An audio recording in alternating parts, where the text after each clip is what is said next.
Dobrodošli na moj kanal. Hajde danas da napravimo najhrskaviji krompir ikada. Za početak će vam trebati 1,5 do 2 kg krompira. Krompir najprije operite, zatim ogulite, a onda isjecite na komade.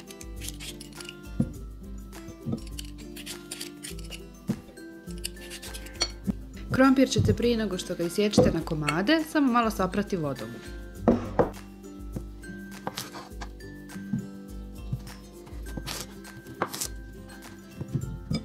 Pišite mi u komentarima odakle gledate moj video.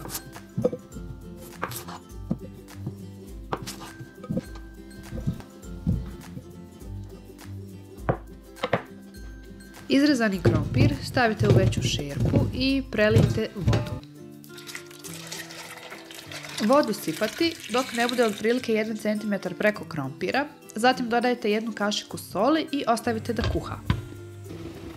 Pazite da vam krompir ne prekuha skroz jer će vam se kasnije raspasti. U jedan pleh ili tepsiju dodajte 100 do 150 g putera i 200 ml ulja. A zatim stavite u pećnicu da se zagrije, a puter otopi.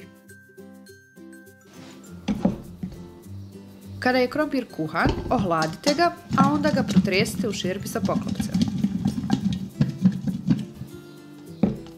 Na kraju bi trebao ovako da vam izgleda.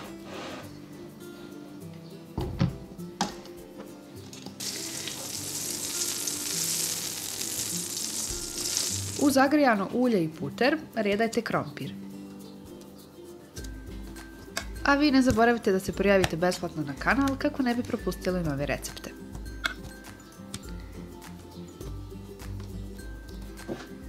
Okrenite ih jedan po jedan kako bi ova masnoća od putera i ulja dospjela i sa gornje površine krompira. Zatim posolite i stavite da se peče prvo na 250 stepeni oko 40 minuta.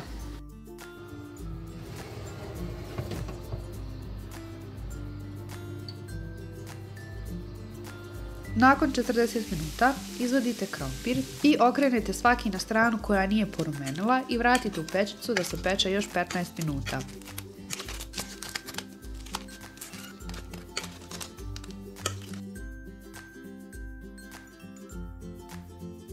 Nakon 15 minuta izvadite krompir iz rerne i opet okrenete na stranu koja nije porumenila.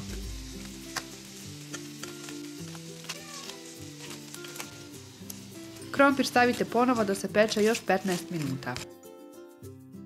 Za to vrijeme pravimo jedan prelив za krompir. Treba će vam 100 ml ulja. U ulje dodajete 1 kašičicu soli, 1 kašičicu bibera, 1 kašičicu crvene paprike, a zatim 1 kašičicu ruzmarina i 1 kašičicu suhog peršuna. Sve to lijepo izmiješate i vaš preliv je spreman. Kada ste izvadili krompir iz pećnice, onda ga fino prelijete prelivom koji ste prethodno pripremili. Krompir malo i promiješajte kako bi ovi začini dospjeli na svaki krompirić. Vratite da se zapeče još 2 minute i vaš krompir je gotov. Ja vam moram priznati da ja ljepši krompir nisam vidjela. Ako se slažete, pišite mi u komentarima. Pospite po želji svježim peršunom, pripremite vaš omiljeni umak i što da vam kažem, uživajte. Vi mi ostavite like u znak podrške, a ja vas pozdravljam do idućeg videa. Prijatno!